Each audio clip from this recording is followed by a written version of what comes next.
கூட்டம் நம்ம கட்சிக்காரன் சரி சினிமாக்காரன் யார் கூட்டம் அந்த செகண்ட் போய் நிக்கணும். ஒரு வார்த்தை கொடுத்துட்டோம்னா அங்க போய் நிக்கணும். இதுதான் சொல்றாரு. துளசி கூட வாசம் மாறினாலும் மாறும், ஆனா தவசி ஃபுல்லா வார்த்தை மாறக்கூடாதுன்னா அது ஒரு முன்னுதாரணம். இதுக்காக இந்த 35 வருஷத்துக்கு பிறகும் இந்த படம் வந்து இங்க ரிலீஸ் ஆகுதுன்னா கண்டிப்பாக அப்பா அந்த பேர் வச்சிருக்காரு. இந்த படத்தை கொண்டாட நீங்க லட்சக்கணக்கான தமிழர்கள் இங்க உலகம் முழுவதும் இருக்காங்க. இந்த இடத்தில் நான் இன்னைக்கு கேப்டன் இல்ல, அன்னைக்கு நான் பிறந்தேன், ஆனா இன்னைக்கு அப்பா நம்ம கூட இல்ல.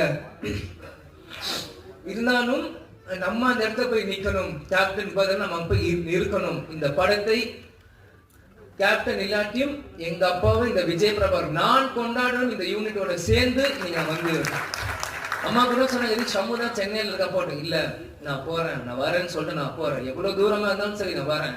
முடிச்சு நாளைக்கு காலை திரும்பி வந்து சுற்றுப்பயணம் நான் கலந்துக்கிறேன். ஆனா இன்னைக்கு மற்ற எந்த படம் கூட நான் யோசிச்சிருப்பேன். ஆனா இந்த டைட்டில் இந்த கேப்டன் பிரபாகர் இந்த விஜய் பிரபாகர் கண்டிப்பா வரணும். அப்பா இல்லாத நேரத்தில் இந்த விஜய் பிரபாகர் கண்டிப்பா இங்க இருக்கணும் அப்படின்னு சொல்லி வந்து இந்த விழாவில் நான் பங்கேற்றதுக்கு எனக்கு உண்மையிலே ரொம்ப சந்தோஷமாவும் பெருமையாவும் இருக்கு. நான் வாழ்ந்த இந்த வாழ்க்கைக்கு முதல் பலன் நான் அடைஞ்சிட்டேன் அப்படின்னு தான் நான் நினைக்கிறேன்.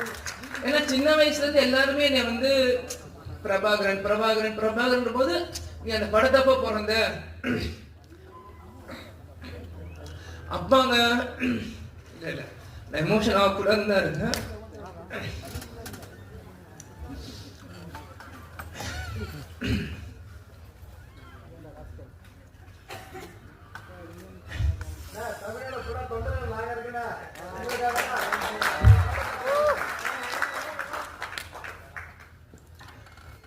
கேப்டன் எங்கேயும் போல நம்மளோட தான் இருக்கார். இவங்க இவ்வளவு நேரம் நம்ம எல்லாரும் பேசினாங்களே, இதுதான் கேப்டன். கேப்டன் எல்லார் உள்ளத்திலையும் இருக்கார்.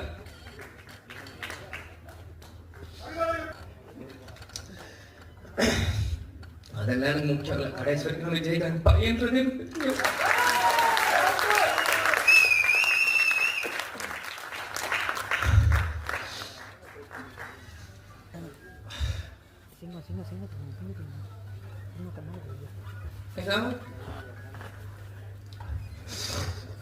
சிங்கப்பூர் என்ன சொன்ன மாதிரிதான்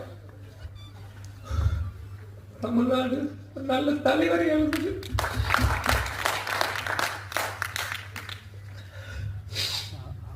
சாரி, ஏன்னா நான் அப்பா இறந்து 1 வருஷம் ஆயிடுச்சு, இன்னும் அழுதுட்டு இருக்காங்க. நிறைய பேர் கிண்டல் பண்றான். இந்த உயிர் கடைசி சைக்கிள் உலகத்தில் என் பொண்ணு நினைச்சுதான் இருப்பேன். எங்க அப்பாவை நினைச்சு நிலம் தவிர அழுவ அசிங்கம்